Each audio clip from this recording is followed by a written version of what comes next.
Assalamualaikum warahmatullahi wabarakatuh.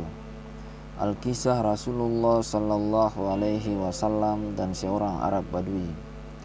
Anas bin Malik radhiyallahu anhu berkata, ketika baginda Rasulullah sallallahu alaihi wasallam memasuki rumah putrinya, Sayyidah Fatimah radhiyallahu anha, beliau mendengar pengaduan putrinya yang sedang dalam keadaan lapar.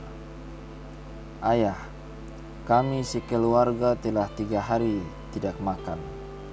Maka dengan perasaan terharu, beliau sallallahu alaihi wasallam menampakkan perutnya yang saat itu dibebani dengan batu yang diikatkan pada perut beliau. Fatimah, sabda Rasulullah sallallahu alaihi wasallam, jika engkau 3 hari tidak makan, ayahmu ini sudah 4 hari. Setelah itu, beliau keluar dari rumah Fatimah seraya berkata, sungguh kasihan, tentu Hasan dan Hussein pun sangat lapar.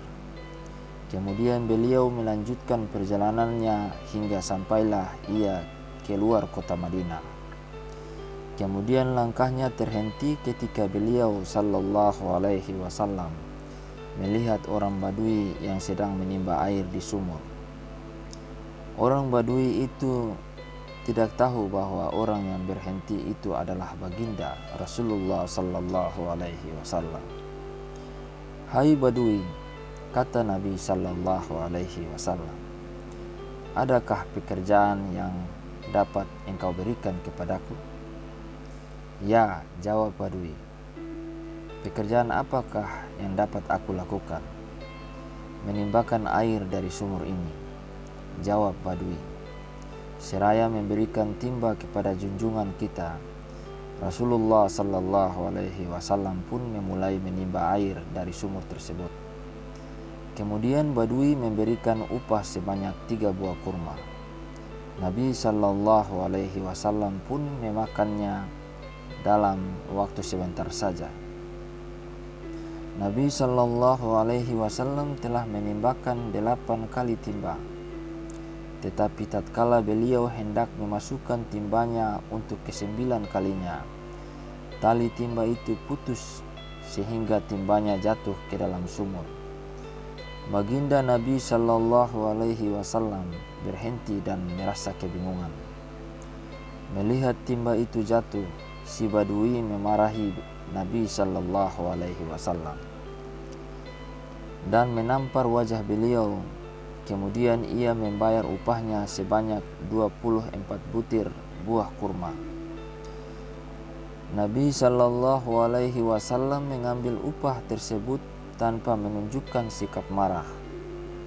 Beliau turun ke dalam sumur untuk mengambil timbanya yang terjatuh itu.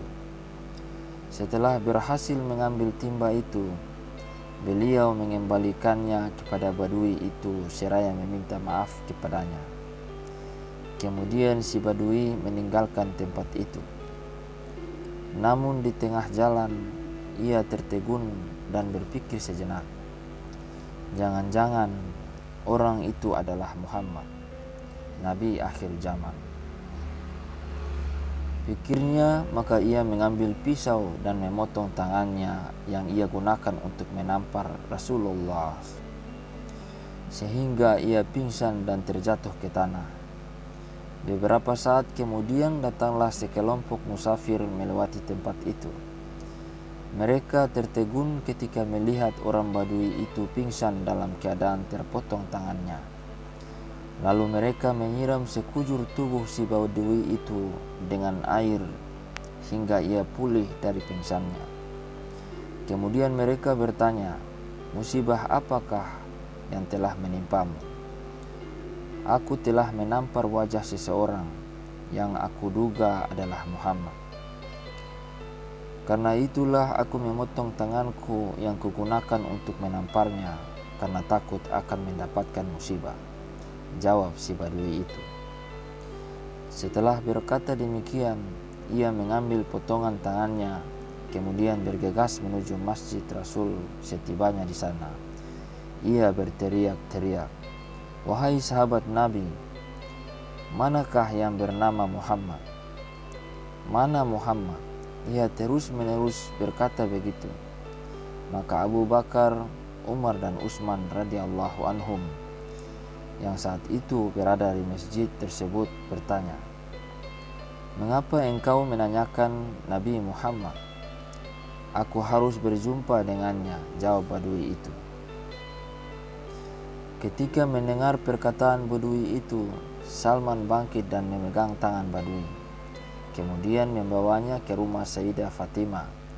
Setibanya di rumah Rasulullah sallallahu alaihi wasallam, si Badui memanggil Nabi sallallahu alaihi wasallam dengan suara keras, "Muhammad, Muhammad." Saat itu baginda Rasulullah sallallahu alaihi wasallam sedang memangku Hasan di paha kanan dan Husain di paha kirinya, sambil memberi kurma kepada mereka. Ketika Rasulullah sallallahu alaihi wasallam mendengar panggilan itu, beliau sallallahu alaihi wasallam menyuruh putrinya Fatimah untuk menemuinya. "Lihatlah, siapakah yang berada di depan itu?" kata beliau sallallahu alaihi wasallam.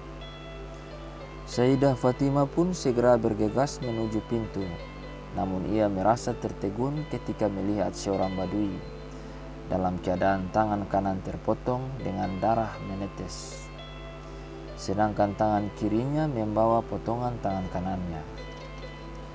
Melihat hal tersebut, Sayyidah Fatimah bergegas mendatangi baginda sallallahu alaihi wasallam dan mengabarkan apa yang dilihatnya. Rasulullah sallallahu alaihi wasallam terkejut mendengar berita dari putrinya itu. Beliau bangkit untuk menemui orang Arab Badui itu, seraya melihat kedatangan baginda Rasulullah sallallahu alaihi wasallam.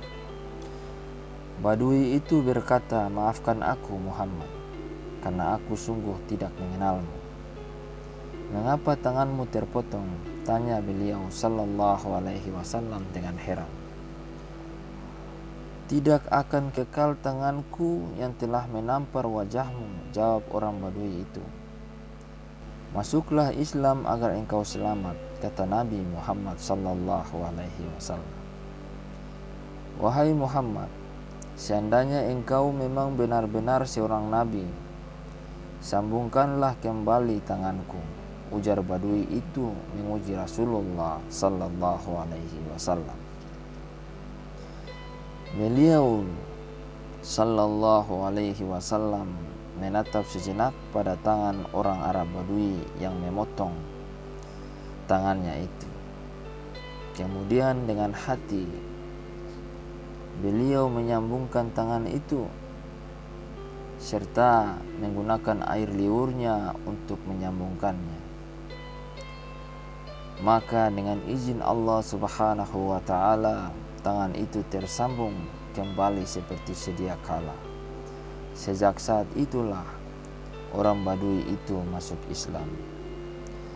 Demikian, wallahu alam, semoga bermanfaat. Wassalamualaikum warahmatullahi wabarakatuh.